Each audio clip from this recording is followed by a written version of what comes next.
मित्रों, एक नाम है, केवल 2 अक्षर, लक्ष्मी।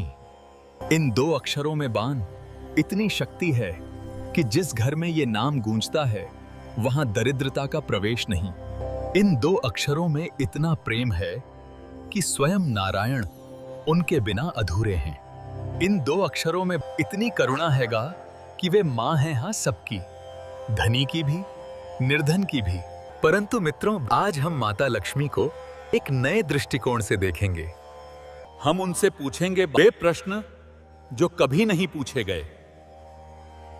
माता लक्ष्मी का जन्म कैसे हुआ? क्षीर सागर से निकली तो पहले किसे देखा? वे चंचला क्यों कही जाती हैं? क्या वे सचमुच एक घर से दूसरे घर जाती रहती हैं? और वो रहस्य जो बहुत कम लोग जानते हैं, माता लक्ष्मी और देवी सरस्वती में विरोध क्यों?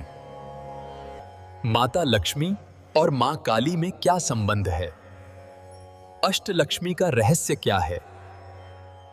और वो सबसे कठिन प्रश्न, जब माता लक्ष्मी ने स्वयं नारायण का त्याग किया, वो क्यों? आज माता लक्ष्मी स्वयं उत्तर देंगी। तो मित्रों, मन को शांत करिए, हृदय को खोलिए, क्योंकि आज जो सुनेंगे वो केवल कथा नहीं है, यह जीवन का सबसे बड़ा पाठ है।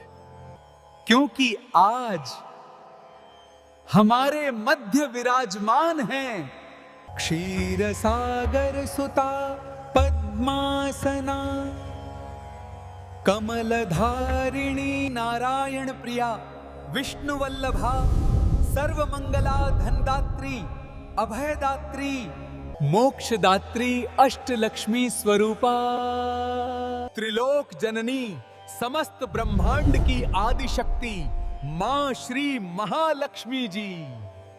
जय मां लक्ष्मी, जय मां महालक्ष्मी, जय मां श्री।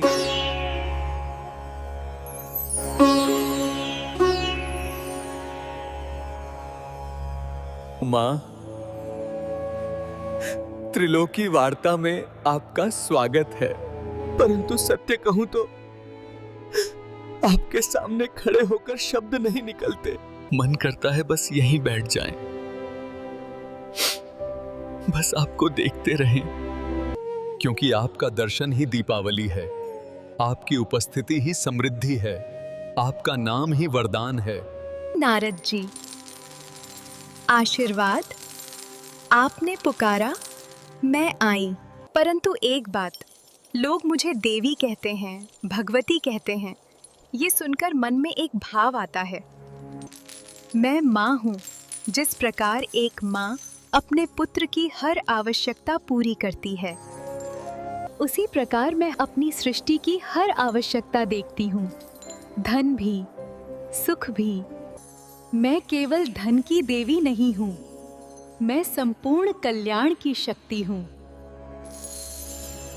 ये रहस्य बहुत कम लोग जानते हैं, तो पूछिए, जो भी पूछना है, मैं यहाँ हूँ। मित्रों, देख रहे हैं माता लक्ष्मी जो त्रिलोक की पालन करती हैं, वे स्वयं को मां कह रही हैं।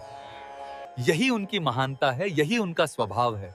वे केवल धन देने वाली नहीं हैं, वे जीवन का संपूर्ण कल्याण करने वाली हैं।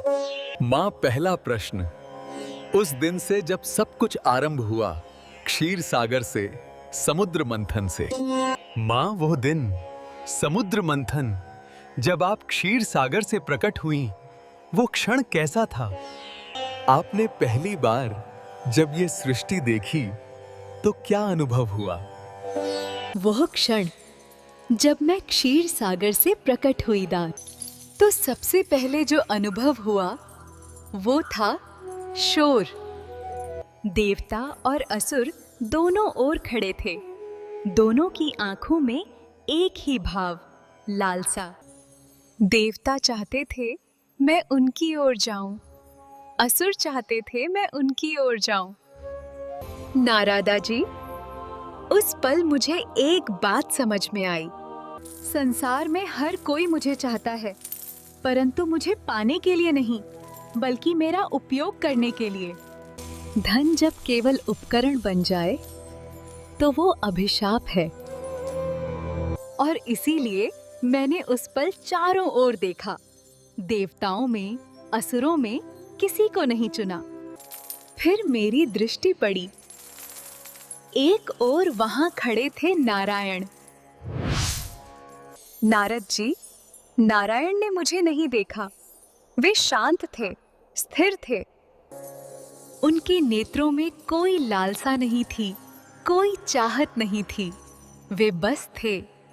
और उसी पल मेरे हृदय ने कहा, यही जो मुझे नहीं चाहता, जो मेरे बिना भी पूर्ण है, वही मेरा है। यही प्रेम का सबसे बड़ा रहस्य है। नारद जी, मैंने नारायण के गले में वरमाला डाली, क्योंकि वे एकमात्र थे जो मुझसे नहीं बल्कि मेरे भीतर की आत्मा से प्रेम करते थे। माँ, परंतु उस समय देवताओं ने क्या कहा? उनकी प्रतिक्रिया? नारद जी, देवता दुखी हुए। इंद्र को लगा मैं उनके पास जाऊंगी। वे इंद्रलोक के स्वामी थे, ऐश्वर्यवान थे, परंतु मैंने नारायण को चुना। और इसमें एक गहरा संदेश है। धन सदा उसके पास जाता है जो उसे सम्मान दे, जो उसका उपयोग धर्म के लिए करे, जो उसे पाकर अहंकारी न हो। इंद्र संपन्न थे, परंतु अहंकारी भी थे। नारायण संपन्न थे और निर्लिप्त भी। निर्लिप्तता, यही मेरे ठहरने का स्थान है।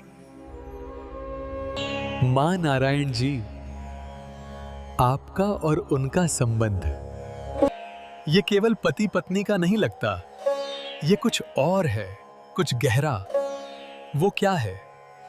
नारदा जी, नारायण, उन्हें समझना एक पूरा जीवन चाहिए। वे जब शेषनाग पर शयन करते हैं तो मैं उनके चरण दबाती हूँ। लोग कहते हैं माँ लक्ष्मी सेवा करती हैं। नहीं नारद जी, मैं सेवा नहीं करती, मैं उन्हें अनुभव करती हूँ। जब मैं उनके चरण छूती हूँ तो एक ऐसी ऊर्जा मिलती है जो किसी यज्ञ से नहीं, किसी तप से नहीं। नारायण पुरुष हैं, ब्रह्म हैं, चेतना है। मैं प्रकृति हूँ, शक्ति हूँ।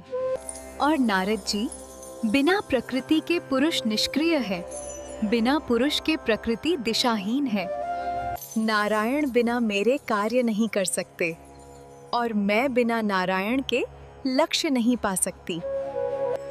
यह दो व्यक्तियों का मिलन नहीं है, यह ब्रह्मांड की मूलभूत शक्तियों का अखंड संयोग है। इसीलिए जब कोई कहता है लक्ष्मी नारायण की पूजा करो, तो वे केवल दो देवताओं की पूजा नहीं कर रहे, वे सृष्टि की दो मूल शक्तियों को नमन कर रहे हैं। शक्ति और चेतना, प्रेम और ज्ञान, प्रकृति और पुरुष। माँ, परंतु एक कथा है, जब आपने नारायण को छोड़ा, वे एक बार बिना आपको बताए चले गए और आप रुष्ट हो गईं। वो क्या था? नारद जी, हाँ, वो प्रसंग नारायण बिना बताए था। गंधमादन पर्वत पर तप करने चले गए, मुझे बताया नहीं नारद जी, मैं रुष्ट हुई, ये सत्य है। परंतु ये रोष किस लिए था? इसलिए कि उन्होंने मुझ पर विश्वास नहीं किया। नारद जी, प्रेम में सबसे बड़ा आघात विश्वास का टूटना होता है। यदि नारायण ने कहा होता, मैं तप के लिए जा रहा हूँ, तुम यहाँ रहो, मैं लौटूंगा, तो मैं प्रसन्नता से रहती। परंतु बिना बताए जाना यह कहता है तुम्हें जानने की आवश्यकता नहीं। नारद जी, यही गृहस्थ जीवन का सबसे बड़ा पाठ है। पति पत्नी में सबसे बड़ा धर्म संवाद है। बात करो, एक दूसरे को बताओ। बिना बताए जाने से प्रेम नहीं टूटता, परंतु विश्वास जरूर हिलता है।